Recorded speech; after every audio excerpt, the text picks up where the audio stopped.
Hello, welcome to the staff workshop. We'll do a little housekeeping information.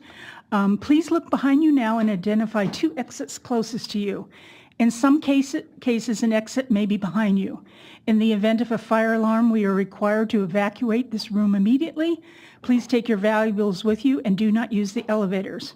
While staff will endeavor to assist you to the nearest exit, you should also know that you may find an exit door by following the ceiling-mounted exit lights. Evacuees will exit down the stairways and probably to a relocation site across the street at Cesar Chavez Park. If you cannot use the stairs, you'll be directed to a protective vestibule inside a stairwell. Should you have to relocate out the building, please obey all traffic signals and exercise caution crossing the streets. Welcome to the staff workshop for Part 3 of the Water Quality Control Plan for Inland Surface Waters and Closed Basin Estuaries of California, Bacteria Provisions and a Water Quality Standards Variance Policy, and Amendment to the Water Quality Control Plan for Ocean Waters of California, Bacteria Provisions and a Water Quality Standards Variance Policy, or as we like to call it, the Bacteria Provisions. My name is Stephanie Rose, and I'm with the Planning Standards and Implementation Unit of the State Water Resources Control Board. I will have a short presentation, and at the end there will be time for questions.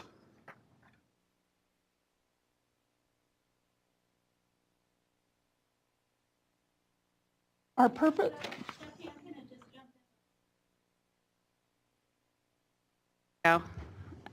Tell you all these mics and webcast things. I just wanted to say welcome to everybody real quick and then maybe take a moment to introduce all of us up here at the table. Thank you guys for coming. I know some of you came a pretty fair distance. This is a somewhat informal workshop. We're here to kind of give a presentation and overview and to answer some of your questions that you may have as we start working on the bacteria provisions. So just real quickly, I'm Rebecca Fitzgerald. I'm the head of our Water Quality Standards and Assessment section here at the State Water Resources Control Board.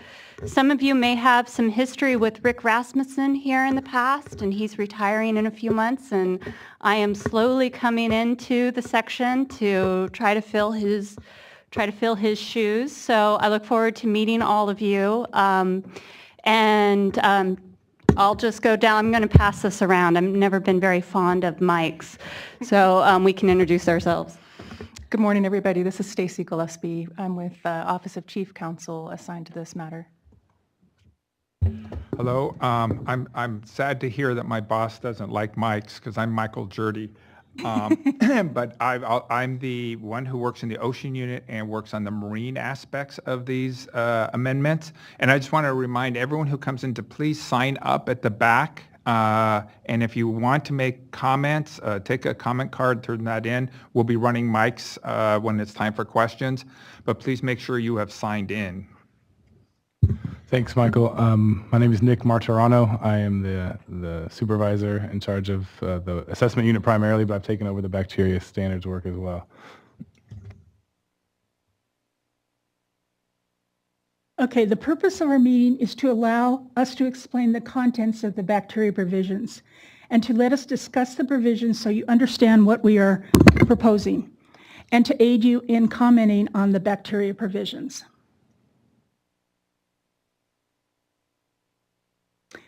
History. In 2012, US EPA issued recreational water quality criteria for bacteria, which are used by the states and tribes in adopting water quality standards. Currently, most regional board basin plans are not consistent with the new 2012 recommended criteria. Some basin plans use criteria from 1986 and some even earlier. The bacteria provisions were developed to provide consistent statewide implementation, and thus the provisions will supersede any regional board basin plans where a conflict exists. The bacteria provisions were released for public comment on June 30th, 2007, and are available on our website.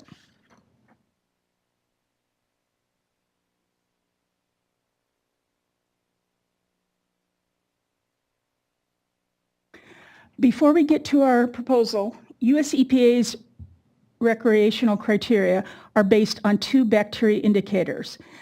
For freshwater, they recommended the use of E. coli and or Enterococcus, and for marine waters, Enterococcus only. They're based on one of 2 proposed illness rates. They consist of a geometric mean value and a statistical threshold value, or an STV, and have a defined duration and frequency of sampling and exceedance.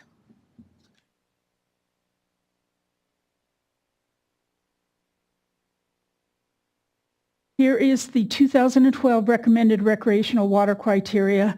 Notice there's 2 illness rates at the top, 36 per 1,000 primary contact recreators, or 32 per 1,000 primary contact recreators, which leads to 2 different numbers of a geomean and STV for Enterococcus or E. coli.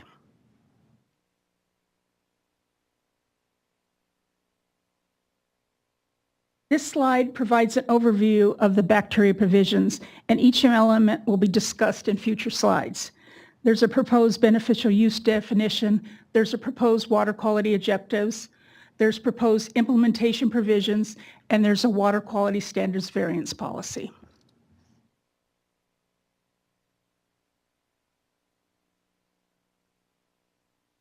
The proposed limited Rec 1 beneficial use definition is for situations where body contact is limited.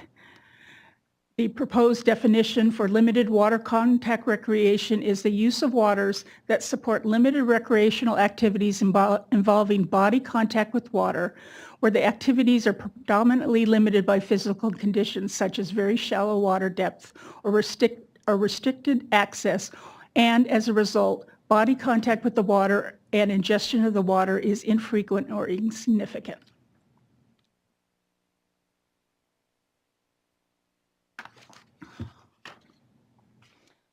On the next several slides, I will present elements of the proposed water quality objectives for bacteria.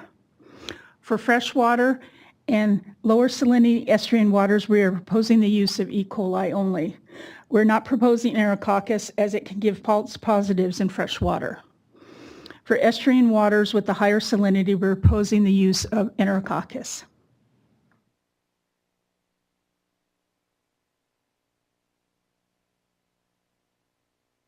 And for marine waters, we're proposing Enterococcus. We're proposing eliminating the objectives contained in the ocean plan for total and fecal coliform, but monitoring and beach notifications will still be required by AB 4111.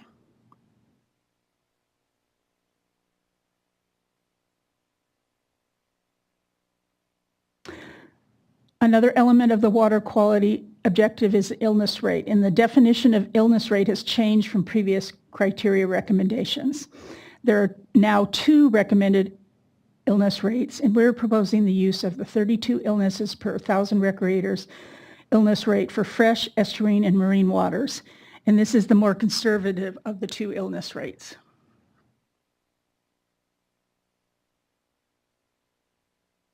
This slide shows our proposed Rec 1 bacteria's water quality objectives.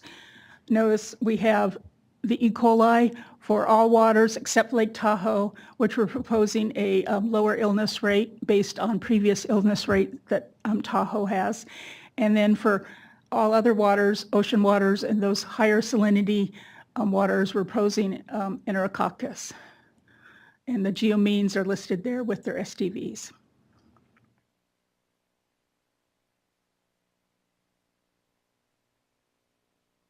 Part of the water quality objective is the averaging period, and this consists of a geometric mean and an STV. We're proposing a 6-week geomean calculated weekly and an STV that is not to be exceeded more than 10% of the time, and that's calculated monthly.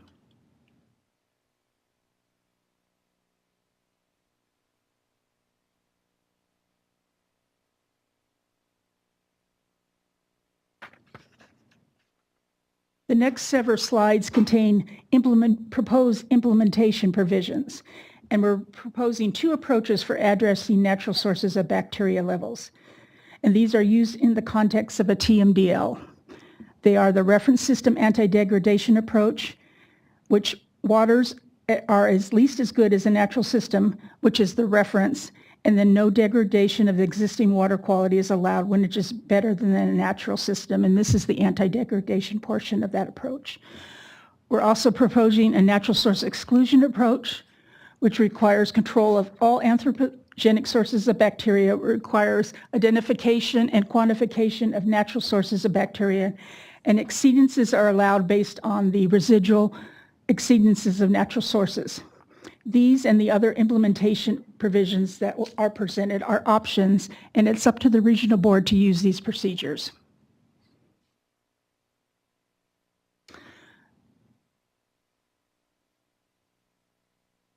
The reason we're proposing this implementation procedure is that this allows the regional board to use these approaches without having to adopt them into their basin plan.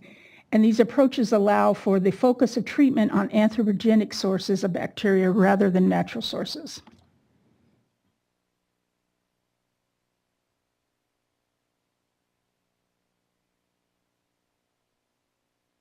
Another implementation provision is the high flow suspension of Rec 1 uses.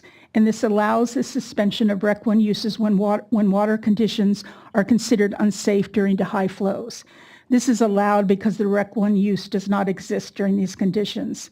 And again, this is an option and requires a formal standards action before its use.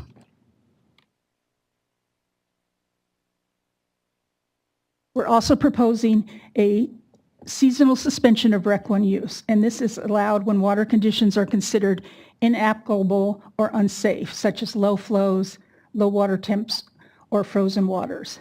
Again, this is allowed because the Rec 1 use does not exist, and again, it's an option and requires a formal standards action before use. Our final proposal is a water quality standards variance policy.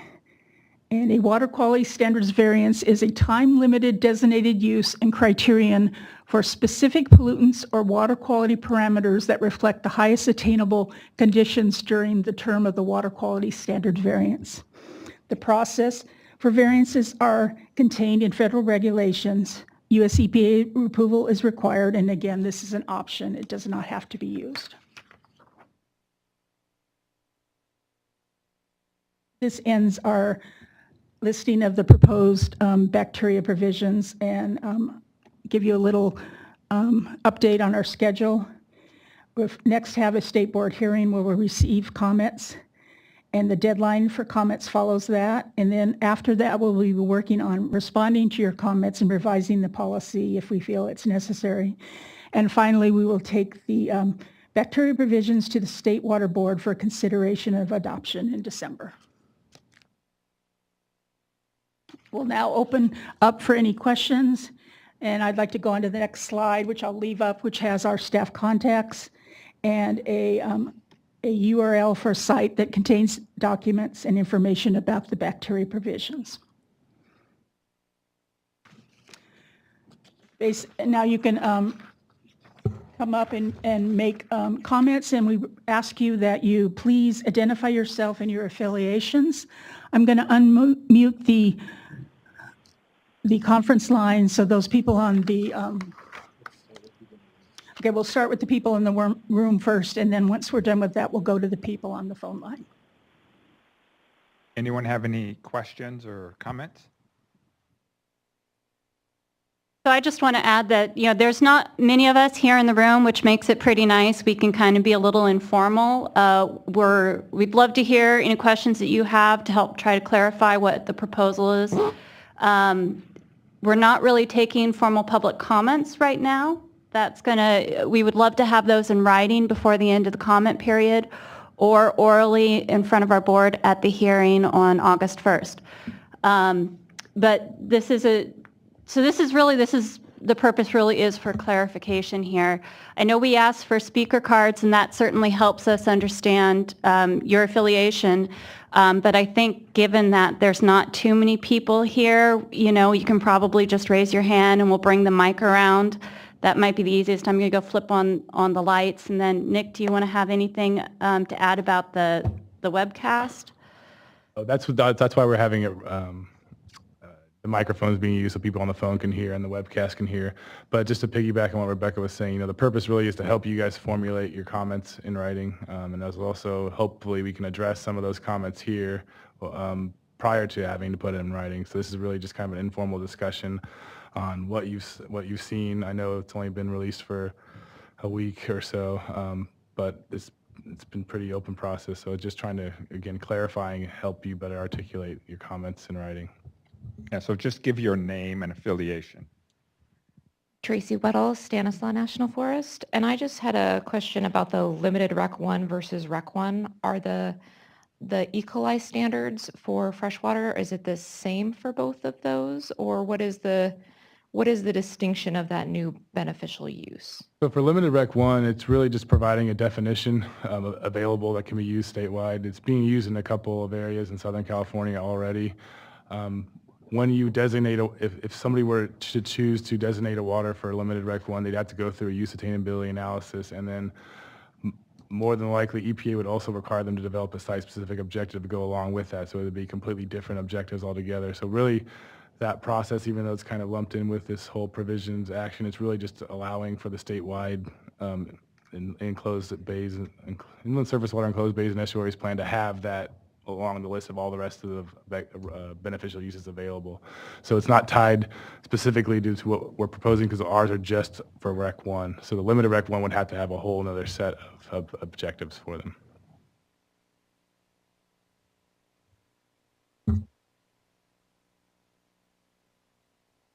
Sam Safi, Regional SAN. While we're on limited rec, just a follow-up question. So is it only applicable to bacteria provision or other contaminants also? It could be applicable to other parameters that have to be defined by the use attainability analysis. Generally for recreation, bacteria is what we measure, but there's nothing in the beneficial use definition that says it has to be for bacteria necessarily. What that means is that the UA would be undertaken to establish the basis for the designation of limited Rec 1. And as Nick indicated, it's not specific to the pollutant bacteria. And so any water quality objective established to support the limited Rec 1 designation could be developed. Thank you. This is not a question, maybe whenever we are on this subject. If we can give in a little bit more elaboration on natural sourcing exclusion approach, maybe with a simple example or something. I personally had difficulty understanding just reading it. Sure, it's really an option again.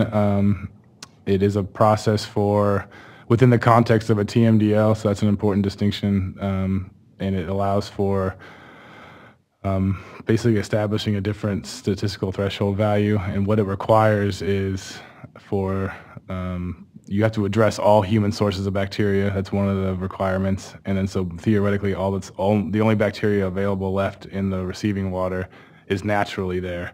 So it's part of wildlife. It's there. It's naturally there.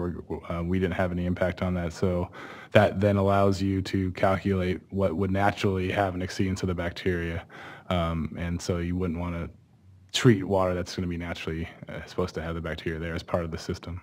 So it's never been implemented in the state yet, but it's been an option and been documented in Los Angeles Regional Water Board, and I believe the Santa Ana Regional Water Board as well. But again, nobody has taken that option and actually undertaken the process.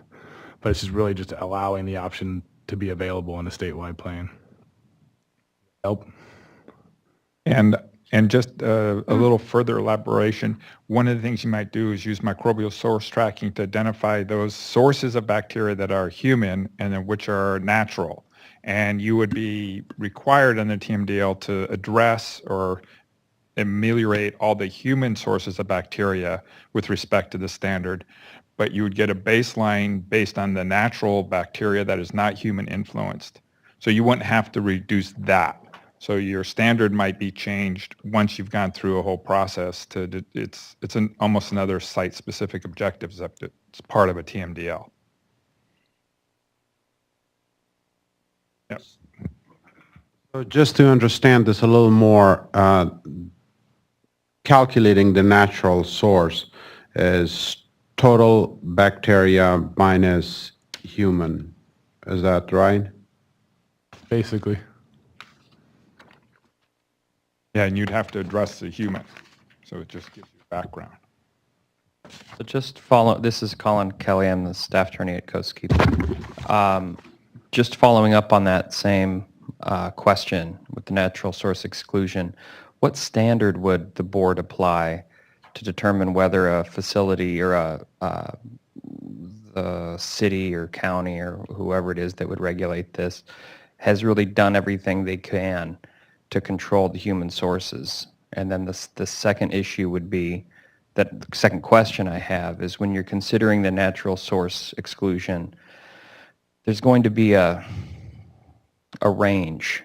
So if it's from birds, we have a upper Newport Bay and the lower Newport Bay have a lot of influence because of it's an important stop on the Pacific Flyway. But birds aren't always there. They're seasonally there. And so if you're doing that natural source exclusion, does it allow for that seasonal adjustment when there's a greater natural source than at other times? I think it could. I think that because this isn't within the context of a regulatory program, it's going to require several levels of approval, both at the state level and at the federal level, EPA level as well. So they'd have to do a pretty thorough analysis, and that's one of the reasons why it hasn't been done. You know, this option has been available for several years, but it's very difficult, one, to address all human sources of bacteria, and two, to characterize the natural sources in, as you described, when it's affected by seasonal basis. So Government, is there a standard that the board has determined they're going to apply to review whether, you know, all human sources have been controlled before the natural source exclusion can be triggered or considered? I mean, this process has been vetted by EPA, so it's just what's there. I mean, we basically have to use our best professional judgment at a certain level. Yeah, and at this juncture, you can see from the drafting of the proposed regulation is that there are about 5 different policy statements. And I say policy statement because they are not robust, substantive regulatory policies where we identify the precise standards, or neither do we further specify or tease out nuanced with particular language. So really what we're doing is we are establishing a parking lot, so to speak, for the various regulatory tools that are available to the regional boards to develop.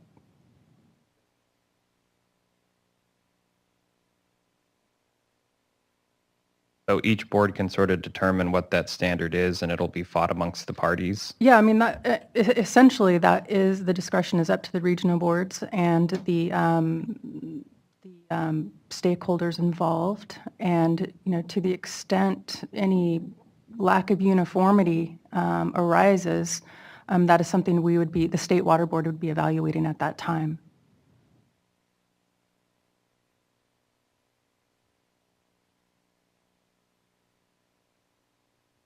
Is the thought now that the state board won't be putting out any guidance to provide to the regional boards for how to implement the natural source exclusion approach?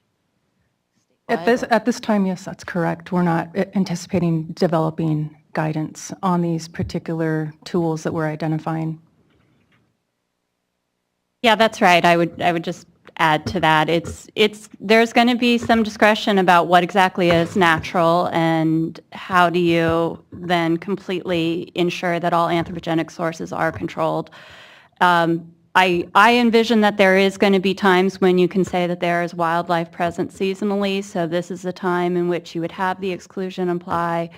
It may be that there are different, sources, birds or seals or something along those lines. Sometimes there could be an anthropogenic, a human kind of just the way that the environment has been altered in a human way, you could have more wildlife there than otherwise would be. So that would be something that would be considered in understanding if it is truly natural or not. So we're trying to recognize that there's a lot of nuance and a lot of variability across the state. So we don't want to put a specific definition on natural, and want to leave some of that discretion to the regional boards. Just to follow up, the natural sources are kind of addressed a little bit in the impaired waters policy, or the TMDL policy, and it tells you a little bit of guidance there on how to, when undertaking a TMDL process and you're doing your source analysis and you're finding there are no anthropogenic sources, here's what you should do. And another distinction is that the geometric mean would still be in place if the Rec 1 use is still established. So the only thing that the reference approach or the natural exclusion approach allows you to set alternative objectives for is for the statistical threshold value, which is really an acute value that can only be exceeded 10% of the time. So the geometric mean would still remain in place for protection of human health, because people would still be recreating in these waters.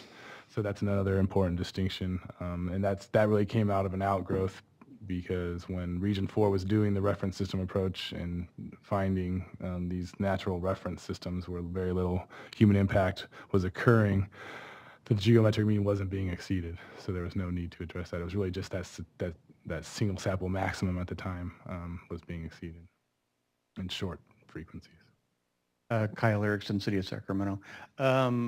So as you kind of stated in this, that it's kind of being used in the context of a TMDL.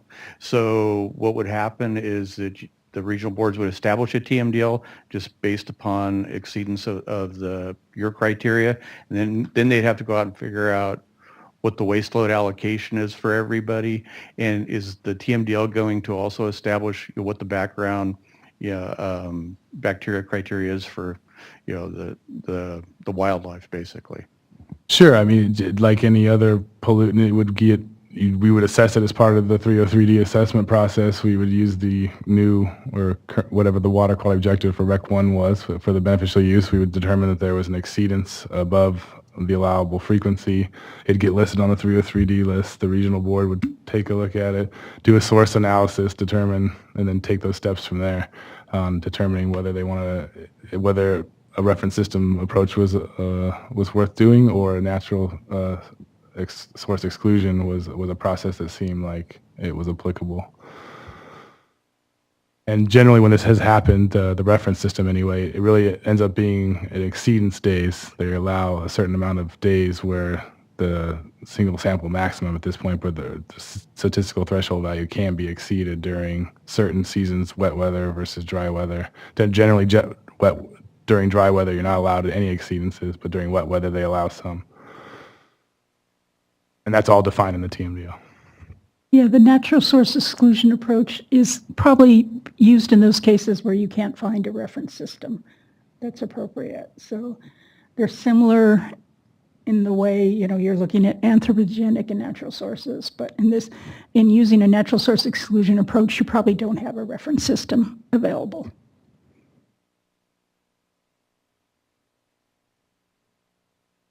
Hi, this is Susan Paulson with Exponent. I have at least a couple of questions. The first is that because these two approaches, the natural sources and the reference approach, only allow an adjustment of the STV, I'm wondering if you're assuming that the geomean will be met in all circumstances, even if there are no human sources present. That is what we've found so far. That doesn't mean that the geometric mean couldn't be adjusted, but that would be a site-specific objective that would have to accompany that. So as part of that process, you could also define possibly a site-specific objective for the geometric mean value. But these processes, as they are outlined and as they have been previously approved by EPA, only allow for the adjustment of the statistical threshold value. So you'd have to go through an SSO process, but once you do that, that site-specific objective could effectively trump this policy so that you could adjust the geomean or otherwise address that issue? A site-specific objective, would establish a new geometric mean value and or statistical threshold value for that specific site, right? And then the second question I have is, I'm a little concerned that these approaches can only be applied within the context of a TMDL. And I'm wondering what the permitting process will look like with these new objectives. So, for example, if you have exceedances in the receiving water, does that automatically result in the finding of reasonable potential, which then results in numeric effluent limits? And if so, how would those be calculated and what would they look like? And if you then down the road trigger a 303 delisting and a TMDL and relief via one of these means, how would that be brought into a permit that already had more stringent limits? Are we getting into backsliding and other considerations? I mean, yeah. Generally, when this has been undertaken, the permit doesn't get the objectives. The TMDL, once established, then the waste allocations get translated into effluent limits and then put into the permit. And when this has been done in the past, they take those, they translate them into exceedance days, and those are directly put into a permit. And they're saying, okay, you're allowed X amount of exceedance days for a given season, and that becomes the new permit limit. My question is about 5 steps before that. Okay. If we get these brand new limits and we have exceedances in receiving water that we believe are due to natural sources, not anthropogenic sources, will that trigger reasonable potential? That'd be question 1. So your first question initially was, I believe it was, why is there a limitation of the bacteria objectives that the natural source and the anti-DEG only be applied to the pollutant bacteria? Is that correct? Or only in the context of a TMDL? Yes, and I think you sort of answered that, but I'm not sure I understand how these will be implemented, so I'd like to ask some additional questions. I'm wondering, for example, if you have an exceedance in the receiving water, will that automatically trigger a finding of reasonable potential for any discharge that discharges to that receiving water? It would seem that an exceedance, if it's within the acceptable range of the geoamine or the STV, that would not trigger a reasonable potential conclusion. An exceedance would not? If it's within the range of the, you're talking about the exceedance of the effluent itself. No, I'm talking about in the receiving water. Let's say we've got E. coli or enterococcus concentrations of 1,000. Would that trigger a finding of reasonable potential for a discharge to that water body?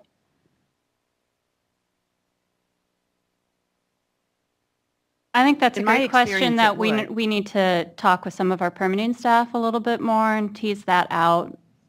Appreciate you bringing it up, certainly. Okay. Following on that, assuming that it triggered reasonable potential, would that automatically mean that you would get effluent limitations? Would these be implemented, I guess I'm asking, as effluent limitations or as receiving water limitations?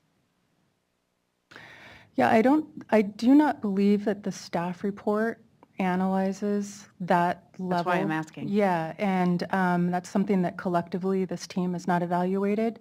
So I think we do need to get together and evaluate that. And if indeed it's appropriate that the staff report speak to that, we can address that moving forward, whether it's in response to what I anticipate might be your comment or otherwise. Obviously, being a little bit flat-footed here on this issue lets you know that we do need to evaluate this further.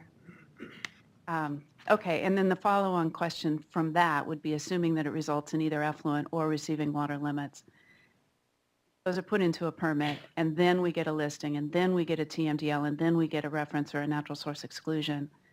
How does that then affect the permit? Because I think that a TMDL that involves these things could take years and years to develop. I think that the regulatory burden could be huge from this.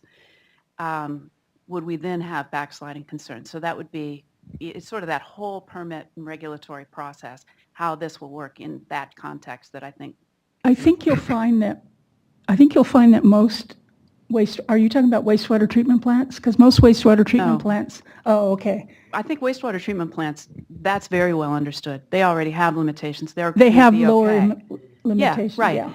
But for, stormwater discharges, individual permits, industrial permits, construction permits, any other type of permit, stormwater permits, MS4 permits, how will this be implemented?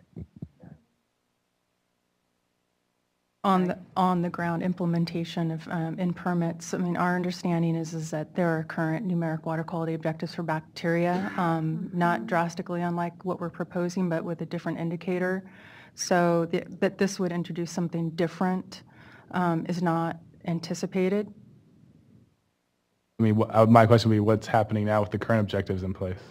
Except we would just be updating those numbers, not updating the process that's currently in place for permitting. I had thought and hoped that the role of this policy would be to clarify some of those things, because the way they're being implemented in permits right now is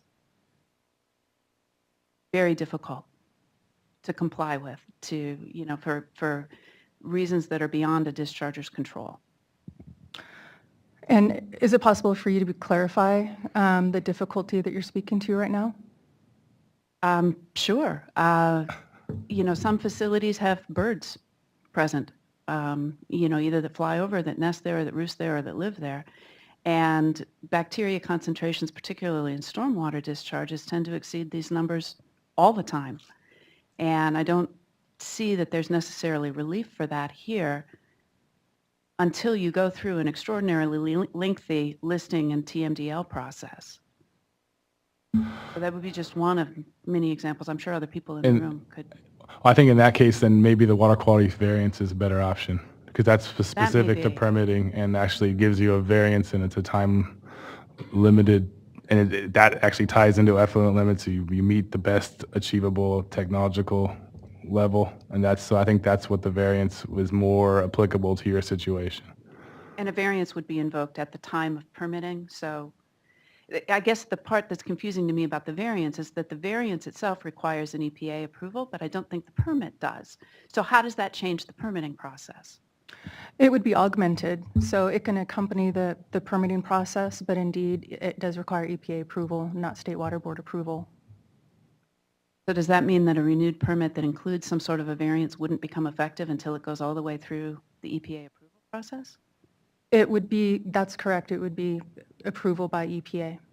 But when you indicate all the way through the EPA approval process, I mean, that's not as lengthy of a process as, for instance, State Water Board approval of a regional board regulation in terms of time. So what would it look like if you got a permit renewal that had some of these limits in it and accompanying with a variance? Would the regional board send that to EPA? Yes.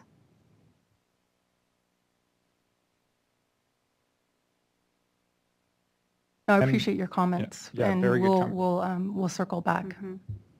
And I'll get to one too. These standards, EPA has changed a little bit actually in their approach, in that they are the risk-based levels. So they have given an off-ramp and quantitative microbial risk assessment approach, where you do the microbial source tracking. It may be that a study such as that would need to be done and then fed back into more site-specific objectives would be probably the area that is a potential way of being handled. It hasn't been done that yet, but that's one of the things EPA is looking at, is like the off-ramp with the QMRAs. We have two more questions lined up. Thank you for patience.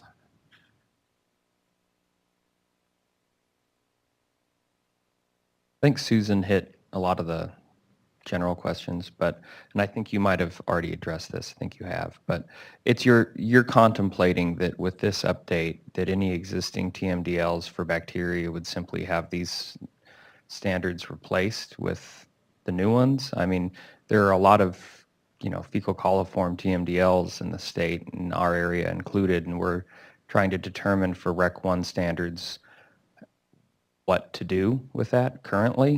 And so it'd be good to know if you just expected these numbers to be put into place, and then the existing obligations of all the parties to just continue under these new values. We believe that the current regulatory programs in place would be allowed to maintain their current system if the regional boards, with looking at these new objectives, feel that those TMDLs need to be augmented and updated. That's up to their discretion. We're not forcing TMDLs to be updated and changed. Okay, but if they were to update the standards, They'd have to recalculate the waste oil allocations and relook at part of a reopening process, which would have to be a public process as well. And this is just a more general question. As there's, likely going to be a lot less money coming from the feds for testing, water quality testing, specifically along the coast. I know we still have AB 411, but there might be less frequent monitoring, or that monitoring would have to be shouldered by each individual county or city. I mean, there's the potential that there's going to be a lot less information coming through to the regulators. Has that played into any consideration by the state board? And is that why? Because I'm anticipating the future years, if this funding stops, that I'm going to be looking a lot more at these STVs and not the geo means to determine whether these sites are going to be in compliance or not. So it's a little hard for us as well to speculate on what future federal funding is going to look like to support some of the coastal monitoring that's happening. Right now, I can say that we continue to see the state funding be provided to support the AB 411 coastal funding.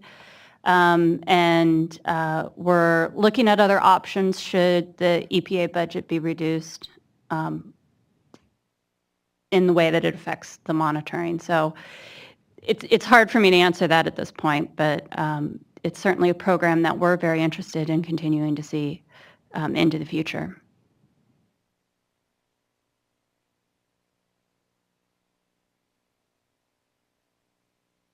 Meg Leahy with the Central Sierra Environmental Resource Center, CSERC, out of Tuolumne County. I want to circle back to the limited Rec 1 beneficial use. So how will a water body segment or entire water body be categorized as a limited Rec 1 based on water depth? Can you guys just elaborate more on how that will be defined? Sure. I mean, it's a case-by-case basis. So it's a site-specific, like you said, a certain water body or a segment of water body. So it'll be different for everyone. Where this has been implemented, and again, you can see that in Los Angeles region. These are primarily flood channels where it's a concrete line channel with mostly a trickle in there, and it's mostly fenced with very limited public access with very little water period, so that the level or the likelihood of you ingesting water in a level that would make you sick is not thought to be frequent or possible. So that's really the definition. But that onus is on the regional board as part of the UAA analysis and determining that it's a limited Rec 1. They would have to show to us and to the EPA that those that environment exists in such a way that A, people don't recreate in such a way where the ingestion of water is likely, and or B, that because of there's low flows, no flows, or limited access. So that's a case-by-case determination that has to be, it's basically a case that has to be made for a given water body. And it's going to be a standard depth across the region, or it'll be based on the site? It's on the site. Okay. And so in my head, I'm thinking more on perennial streams that, are highly variable throughout the season and can get pretty low at the low flow end of the season. And so it's hard when I don't have a number what you guys are thinking about what's very shallow water depth. So right. Will that apply to perennial streams? And it definitely could. I mean, it's really, we're just defining a beneficial use along with any other beneficial use. So there's a chapter 2, which you'll see it comes in the way it's presented in the provisions. It's there. It starts off as first, but there's a whole chapter 2, where it lists every beneficial use available. Rec 1, Mune, everything. So this is just adding a definition to that list as an option. But when you designate any water body, you have to show that the use is existing or potential to exist. And so if somebody were to undertake a limited Rec 1 designation and remove, they would obviously be trying to remove the Rec 1, then that's a hefty process that takes heavy scrutiny from the state and the federal. But there's no exact definition of very low water depth. And specifically what would be required by the regional board in designating limited Rec 1 is a use attainability analysis under the federal regulatory framework. And so that's the point at which the analysis and the scientific basis would be very robust and clarified, such that the subsequent application of a different water quality objective for bacteria that would be germane to that designation would apply without further regulatory action upon assessment that that very specific, structured, defined, clear water body condition is occurring. So that is at the point in time which all of that clarification will occur. It's just in my head, I'm thinking that an individual water body might be a Rec 1 most of the year and turn into a limited Rec 1 water body at only a certain point of the year when it has very shallow depth. That's correct. Yeah. Thank you. Mhm. And at every point in time outside of that temporal designation of limited Rec 1, the Rec 1 water quality bacteria objective would apply. Thank you.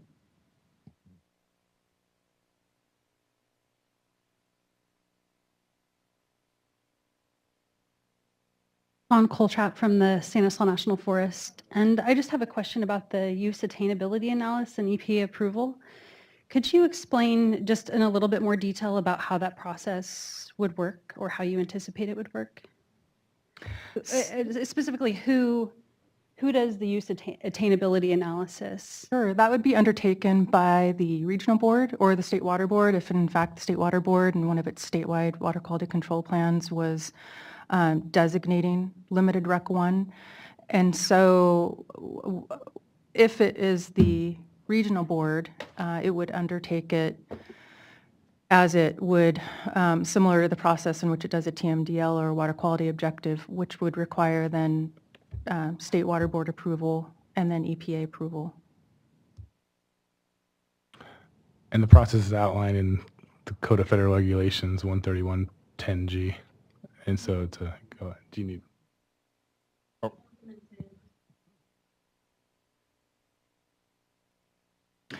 Yeah, I mean, so the question was could the use attainability analysis be undertaken at the same time in which a TMDL is developed? And the answer is yes. A lot of times people say that the regional board is developing a TMDL, and that's really shorthand for a regulatory mechanism to control a water quality objective. And so it utilizes any number of tools in addition to a total maximum daily load.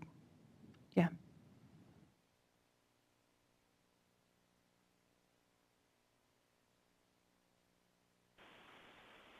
So I kind of have a question on the limited rec also, but it's kind of on the other end of the spectrum.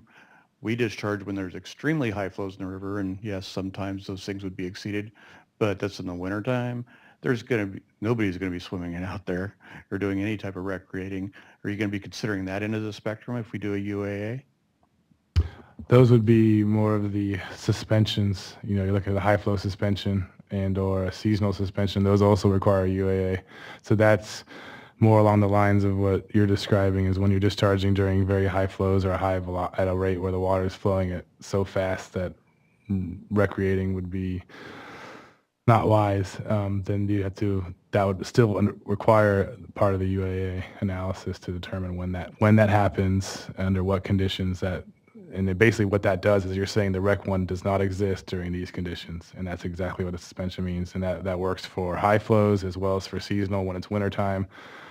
The winter one usually happens when the lakes are frozen and you just can't swim, but it could happen during droughts where there is no flow. That can get a seasonal suspension as well, where there's no water to recreate in. So that does require a UAA and an EPA approval because you're basically saying the Rec 1 is non-existent during this set of time. So also I want to add to that, and certainly your scenario speaks very well to utilization of the high flow suspension that we've outlined. But if you look at the definition itself of limited Rec 1 designated definition, that does lend itself to a designation in an extreme high flow situation. And so similarly, that would require a use attainability analysis and accompanied by appropriate bacteria objectives that would take the place during that temporal period when the bacteria objectives we're developing for Rec 1 would not apply. So what you're looking at then is it could be either or they could be utilized in concert as well. And I can't help but just jump in here and add that, it is still key to do the use attainability analysis. I think you recognize that, but you definitely want to make sure that people aren't using the water body, even in high water flow conditions.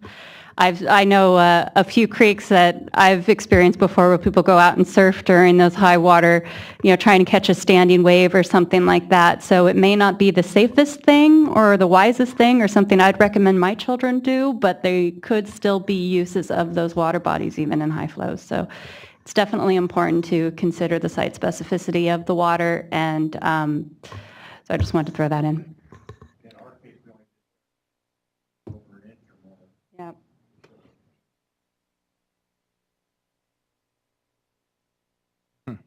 Just for the benefit of those online, you were saying that you only discharge when it's over an inch. You're not sure people would actually be out there recreating, right? Yes, that's correct.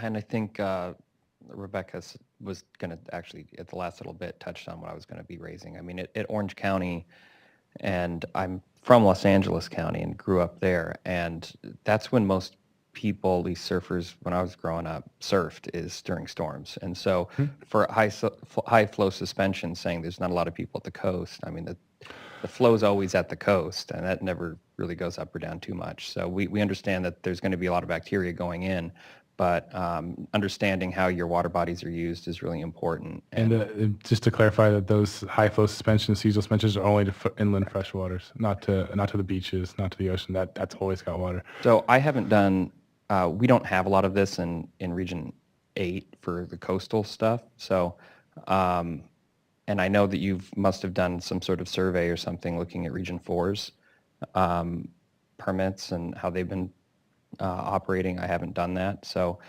for those water bodies that drain to the ocean and the river has a high flow suspension, how does that sort of interface with coastal waters happen with the uses and protecting the people who use and enjoy those waters during rain events where the Rec 1 standards are suspended? Right. The Rec 1 standards still apply to those beaches, regardless of if there's a high flow suspension in a flood channel upstream. That's where the Rec 1 is not deemed non-existent, that location. The Rec 1 is still applicable downstream. So it might just be upstream cities getting out of their liability, but the city at the end that as drains. part of the use sustainability analysis, they have to take into account the downstream uses. So that's all part of it, and that would have to play into an alternative objective that would still in scientifically show that it would not negatively impact downstream uses. So that would have to be all undertaken within the analysis. The use sustainability analysis is no small feat. It's very robust, and it's just because when you're talking about removing or altering a designated use, it's a very serious matter. So EPA as well as the state board is very thorough in and out and making sure that the public health is protected. I just suspect those of us who live in urban environments are going to be reviewing a lot of UAAs in the next. Again, and these options aren't novel. These are around. We're really just defining them in a cohesive manner. These options, the water quality standards variance is the newest one. That's just a newer federal regulation from 2015. But the other provisions have all been around and available for years and years and years. So what we're really doing is trying to provide a cohesive document in a statewide plan that allows, okay, here's what's available, and here are tools in the toolbox, and these are what you need if you're going to do them. So. Yeah, that's correct that this statewide plan does not per se establish new enabling authority. And so what we heard during scoping a couple years back was a great interest from a couple of different regional boards to develop robust policies that could really aid them because some of the controversy, the difficulty, the complexity that they have grappled with an attempt to do so on their own is very apparent. And their interest was that we would take the laboring oar and go the distance. And what we found is that to do so on a statewide basis that represents the extreme variability across the regions just is not feasible. So as a consequence, what we have is identification and reference of these regulatory tools that have already been available. So what this means is we don't anticipate, and there's no reason to anticipate any change in the duration or frequency with which regional boards utilize these tools. So if you have different opinions, please let us know. But this is our way of striking the balance of wanting to establish statewide uniformity and stopping short where it's just not feasible to do anything different.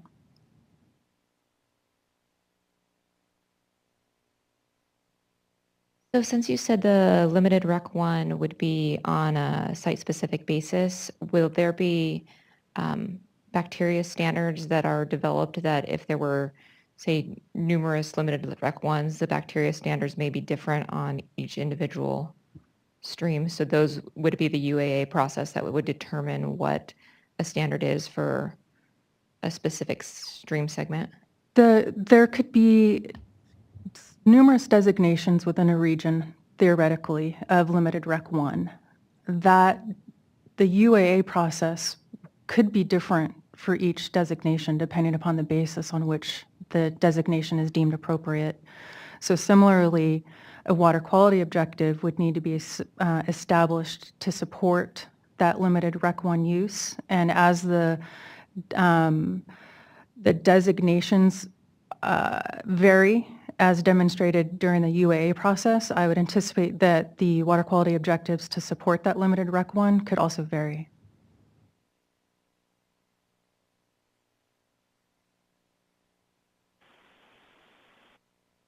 If we can just go back a few slides where the new bacteria indicators were shown.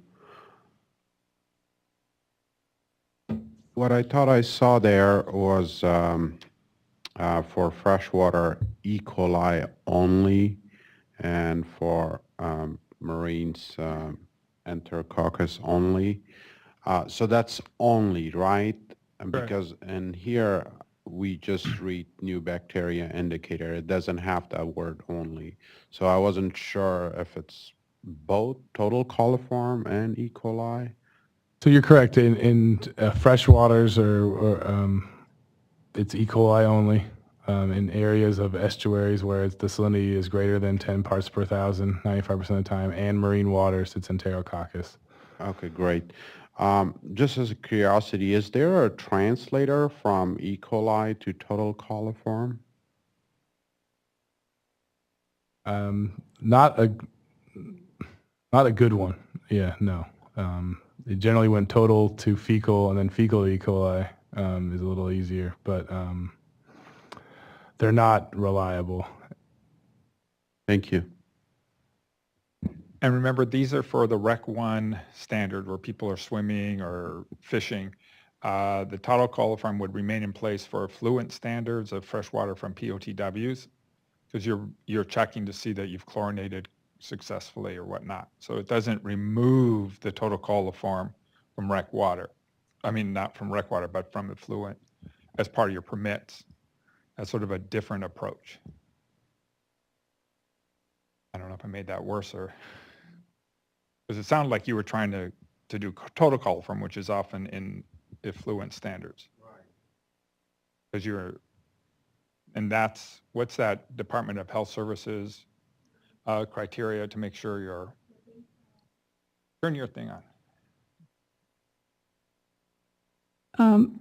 Wastewater treatment plant effluents are based on what were Department of Public Health standards based on receiving water and how much the dilution of those, and those standards aren't being changed at this point. So your effluent standards for public treatment works are probably going to be the same, and they're much lower than these numbers. So you wouldn't probably have any problem meeting these numbers.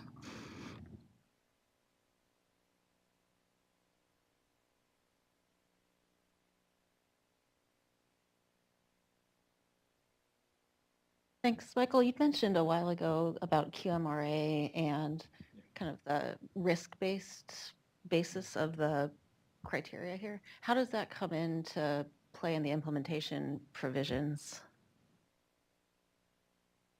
It's not something we're addressing directly, but it's something EPA has put out in terms of how to address almost site-specific objectives. And now with the new microbial source tools, they're trying to come out with a toolbox on how to do that. So it is another way of looking at the standards and being able to address the natural source issue, but it hasn't yet been done yet. So we're kind of doing that, trying to do QMRAs like the Intercabrillo Beach to find out how that actually works in Region 4. So they're trying to do studies with them to get a better feel on how that works. But it will address the kind of standards you can address at a site-specific objective is really what it's looking at. Document that within this process?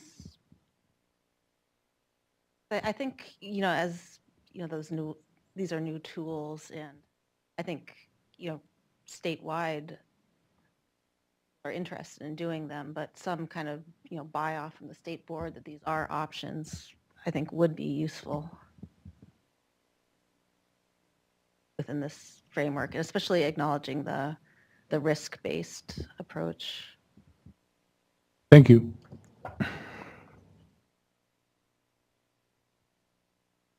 Yeah, I have a question about Rec 2.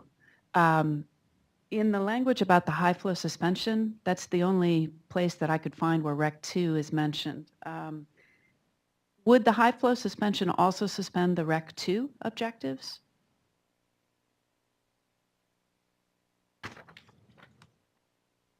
I don't believe so.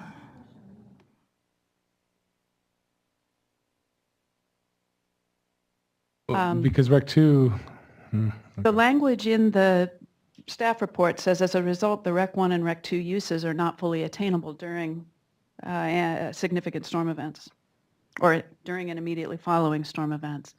I have a whole bunch of questions about Rec 2 since it doesn't usually involve contact with the water, and so the risk of ingestion is very low.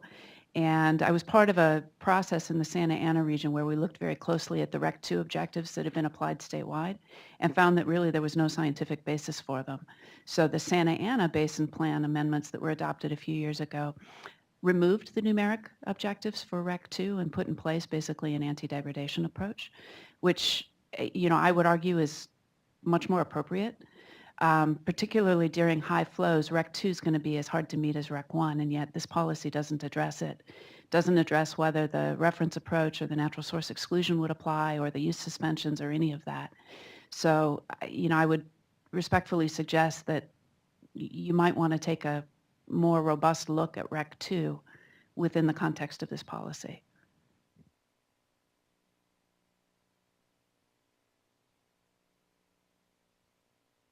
Thank you.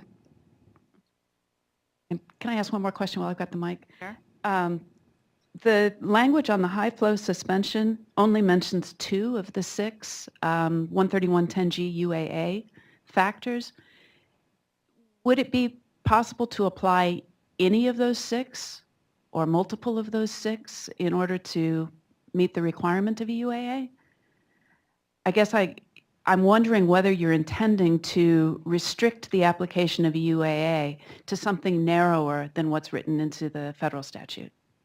That's not the intention. The intention is to provide some examples, but not to be limiting in any way. Okay. So if any one of the categories supported the use attainability analysis, that would be appropriate. So the first of the 13110G factors, if I remember right, is naturally occurring water quality conditions preclude the use. So that could that be used as the basis for a UAA? In other words, we think we've got natural sources that are responsible for these exceedances, therefore the use is not appropriate? That does trigger it implicates the more specific nuanced analysis that would be undertaken at the regional board level, whether the naturally occurring water quality conditions would also mean predominantly affected by natural sources. So I'm uncertain as to how that would be evaluated.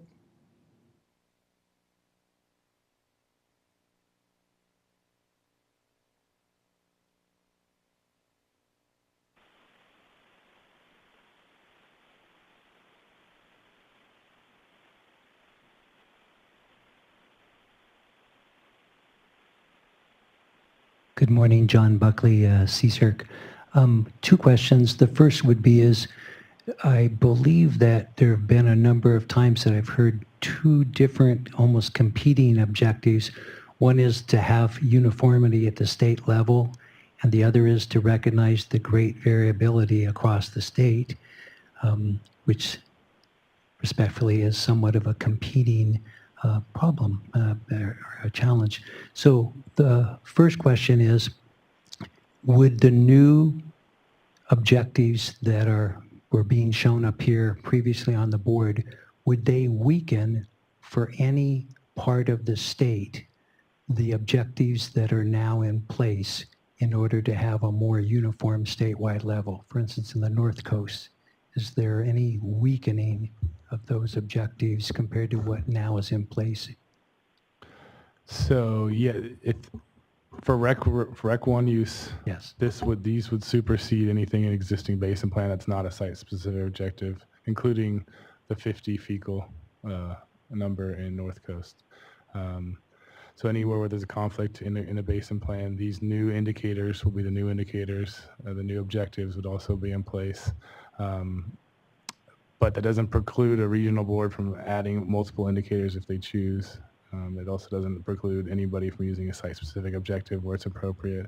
And again, any of these other tools in place, I'll let the Region 1 specialist talk more about that. So I spent 18 years at the North Coast before I came here. So I would say that what you said is absolutely true when it comes to the numeric total coliform, fecal coliform numbers that are currently in the North Coast Basin Plan.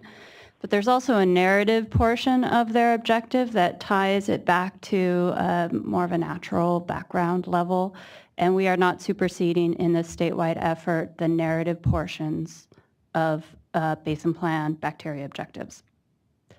So that narrative would remain in the North Coast, but the numeric coliform numbers would be superseded by the E. coli and enterococci numbers here. That make sense? I'm sure there'll be comments from those that have concerns, but clearly that's a good answer that I understand. The second part is, I think I've heard that the real purpose of all of this is to provide clarification, and you've shared in particular that these options in many cases are already available. They're just now being made more clear. Because they are having attention drawn to them, for instance, the seasonal suspension, there will be questions from the Forest Service or livestock industry and others is, where is it appropriate to use those under the rationale to not have to comply with, low flow conditions that may, in their perspective, not show that there's a high level or even a moderate level of recreational contact.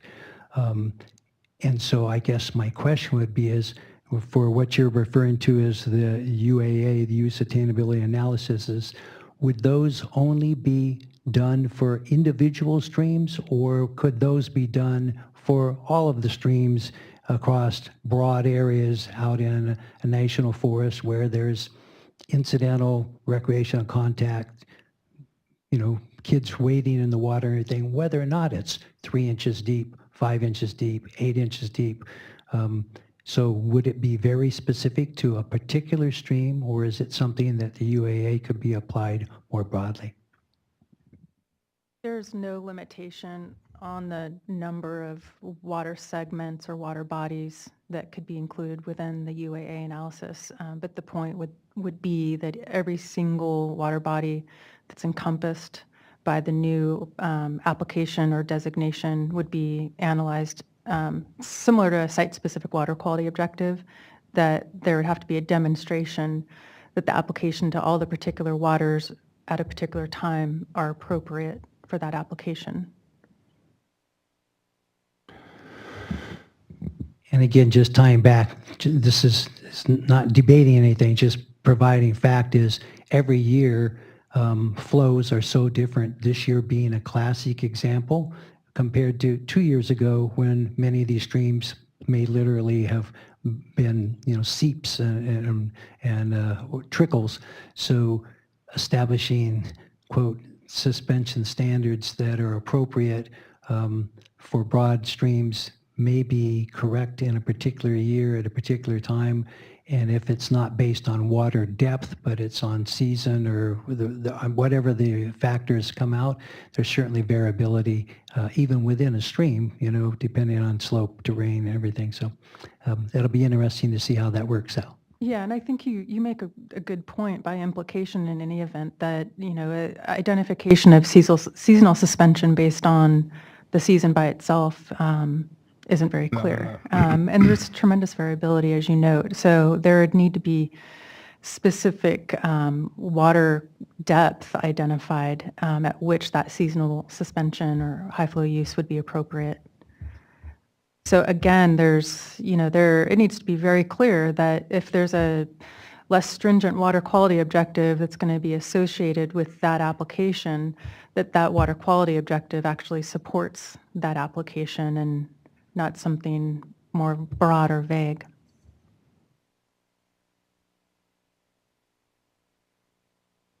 Thank you. Question, I think, for Stacy regarding, my name is Craig Johns. I'm with California Resource Strategies.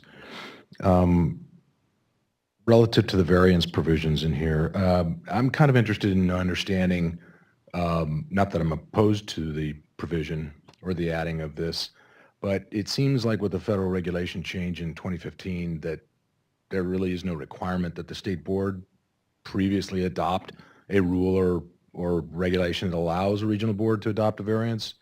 But you're doing it anyway, which is, I guess, fine. I'm just kind of curious to know what the thought process was to putting this in there. Yeah, I had the same curiosity with the inclusion of the variance policy for the very point that you make, is that the federal regulation makes clear that states needn't adopt enabling authority to be able to establish a water quality standards variance. States certainly may, but they needn't. And so this reference to the variance, the federal regulatory framework, is identification of a tool that's available. It's not enabling authority per se. And so again, what we want to do is in the statewide water quality control plan, identify the numerous implementation tools that are available to the regional boards to utilize, whether it's a robust policy enabling authority or mere reference to the federal regulatory framework. So there's a whole subsequent discussion that you might want to have as to, there's a distinction in the federal regulatory framework of a discharge-specific versus a watershed-specific variance. And EPA's sentiments, at least as identified in the regulation itself, is that enabling authority is already provided by the federal regulation. So that works for the regional boards to the extent that the regional board is confronted with application of the Administrative Procedures Act and what's required for our own particular rulemaking exercises. And so the evaluation to date is that a permit-specific variance could be adopted without an associated regulatory process, but that could be very different for a watershed-specific variance that would require, similar to the process for a TMDL, where it's established as a basin plan or regulatory exercise and approved by the State Water Board, again, as enabling authority for that watershed. And just from the other perspective, it was really a desire to have a comprehensive plan that identified the tool. A lot of people there's no water quality standards variance term in any other policy statewide or otherwise. So there was a real desire to, even though you're correct that there was no need to do it, it was just there to be comprehensive. Like, look, there is an option here. It's newer. And in our first iteration of these, there was a bacteria-specific type of exception using the old regulations. And then in the interim, EPA released this new, more comprehensive guidance. And we thought, okay, well, this is now applicable to any pollutant, not just bacteria. And go to this place to find out the requirements to fulfill it. So that's really what we're doing. We're just pointing and identifying it. Yeah, I appreciate that. Your comment regarding a comprehensive plan and putting it all together reminds me of a conversation I had with a board member several months ago. And I suspect that you're probably aware of this, but I would encourage the staff to at some point actually coalesce this comprehensive plan into a single document. Because if you go in and try to find the enclosed bays and estuaries plan, it ain't there. It's a bunch of different parts all over the place, and if you're really good about migrating the State Water Board's website, you can find it, but it can be pretty frustrating if you just go in saying, oh, I want to see the plan. I completely agree with you. So we are on track. This is part 3 of what will be the inland surface waters, enclosed bays, and estuaries plan. There are previous parts, and we are currently working on actually coalescing all of those parts into one simple, hopefully, plan when we adopt our toxicity provisions, which are scheduled to be before the board next summer. So that will be when it kind of all comes together with trash, mercury, bacteria, toxicity, and hopefully will be a lot easier for all of us to use. And I share your pain. Yeah, and it's recognized. Annoyance, maybe.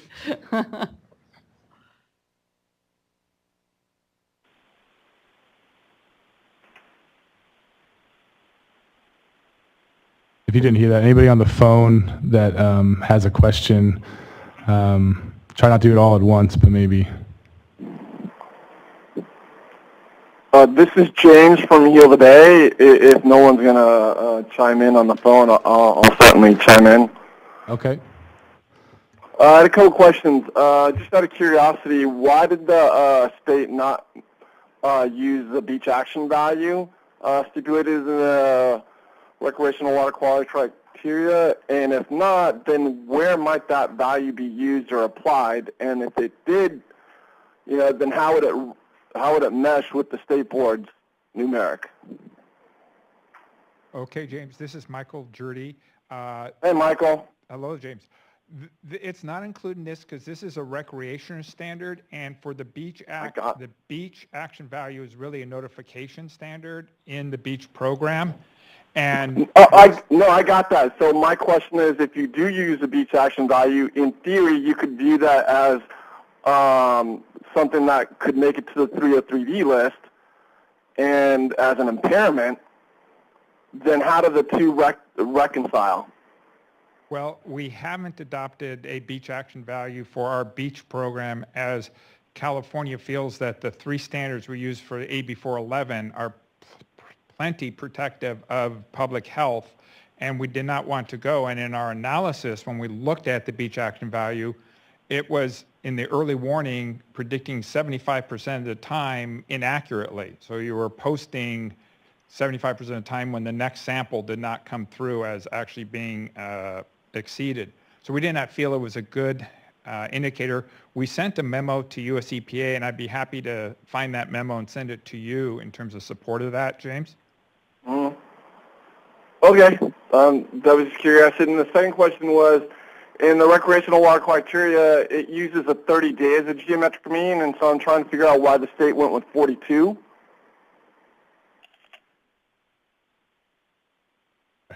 Yeah, the EPA first iteration was non-prescriptive on the duration and frequency, and in the current iteration, it says an example is 30 days, but it leaves wide discretion to the states on how they prescribe the averaging frequency. So we chose to use a 6-week rolling geometric mean, which gives us a better indicator of a chronic problem in the water body while still allowing us a reasonable amount of time of notifying the public if there is a problem is in existence.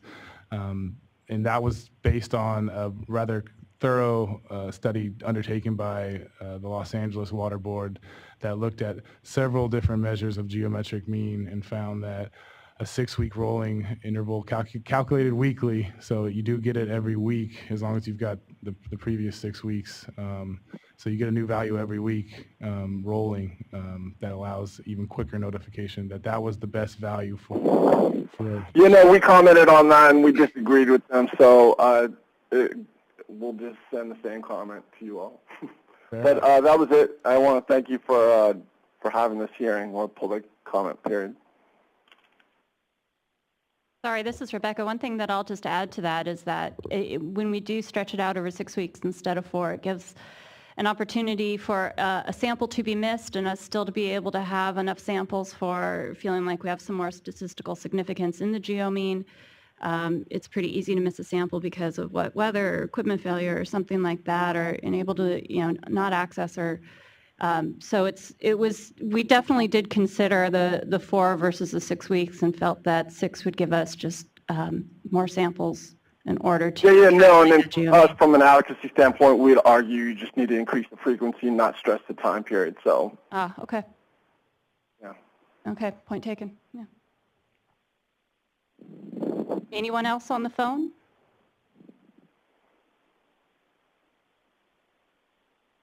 Anyone else in the room? Can I add one other thing from the phone? This is James again from Heal the Bay. There was the talk about the UAA approach, and if you could correct me, I only know of one that's ever been applied in the state. Can you confirm that? The use of a UAA? Correct. Well, as a commenter in the room recently said, Region 8 just did one this last. Yeah, and that's the one I'm talking about. Before that. Well, Region 4 had to do it when they established Limited Rec 1 in their water bodies. That's true. So 2. And then Region 5 just de-designated several ag drains for municipal drinking water, so that's another one. I mean, there's a ton that we just might not be aware of them if they're not related to the beaches. There are a lot of them. They're done in freshwater all the time. I guess, yeah, I'm just limiting it to the context of bacterial objectives and how people are bringing up UAA.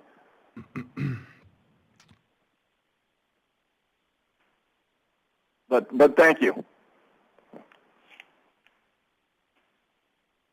Yeah, James, I think there was a bacterial one in Santa Cruz, actually, for one of the sloughs where it was so altered that it could not meet its, it didn't have the designated uses that were expected from it. I'm trying to remember exactly, but there was at least one bacteria near the coast, but it was a marine embayment that was highly altered. Yeah. Elkhorn Slough, I think. Yeah, Elkhorn, beautiful place to kayak. All right, thank you for that clarification. So. I have a question about the translator or the conversion that you used to convert the Lake Tahoe fecal coliform standard to an E. coli objective for the purposes of this policy.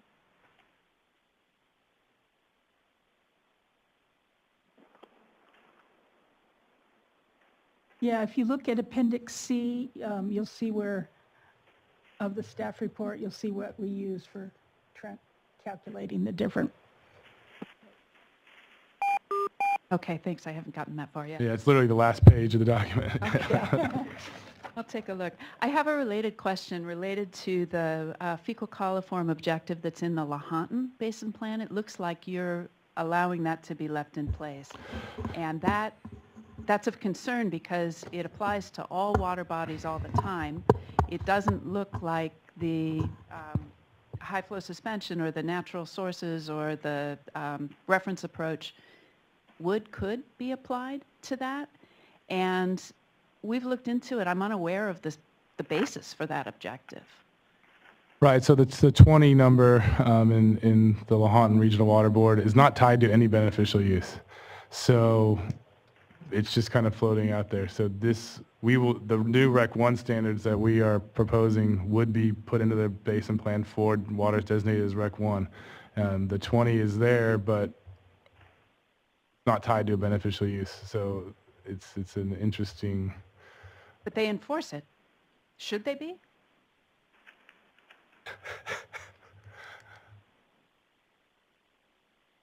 They said they What are. was your question? That they still enforce it? Yeah, I mean, the answer seemed to imply that it doesn't really matter because it's not applied to any beneficial use, but I can tell you that the Lahontan Board applies it to every water body all the time, and they do enforce that standard. Being really unclear on the scientific basis for it or the appropriateness of it, it just seems to me that it would be appropriate for the new standards to supersede that one and or for all of the tools that are being made available in this policy to be applicable to that objective as well. We did evaluate that issue in that region, and our primary purpose was to establish water quality objectives for Rec 1. And so in evaluating that further, we realized that the issues there are more involved and more complicated than what the proposal was for this project. And so there are continuing concerns by some with regard to application of that water quality objective, and it's not touched upon or addressed by this policy, by this plan.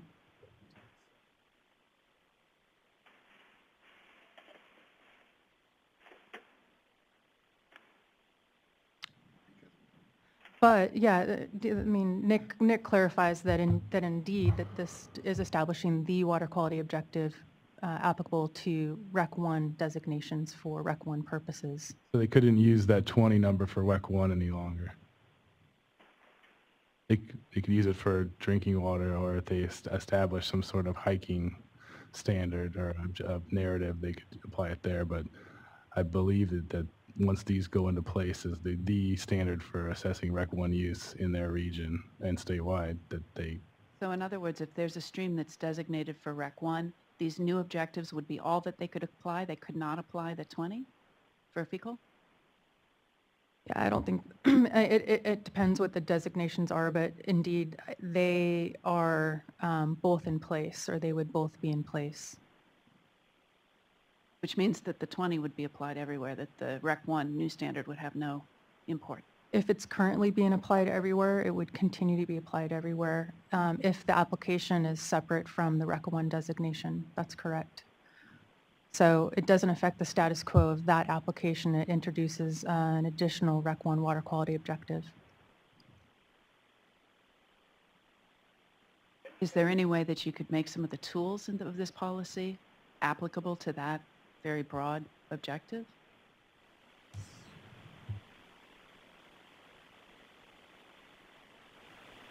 I mean, we obviously, we don't, the policy doesn't expressly identify what tools are available to it, but there are, if the regional board wanted to evaluate any of the issues we touch upon here with respect to its region, it's entitled to do so.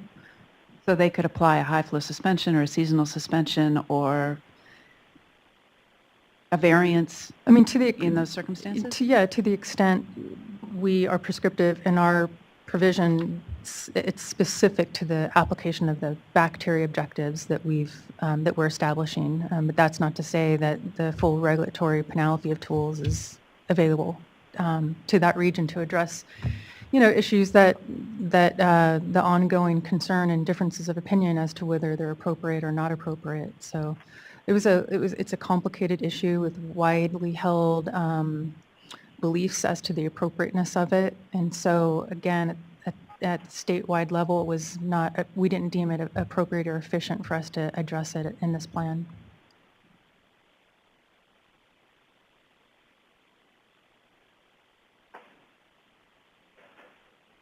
Anybody else on the phone or in the room?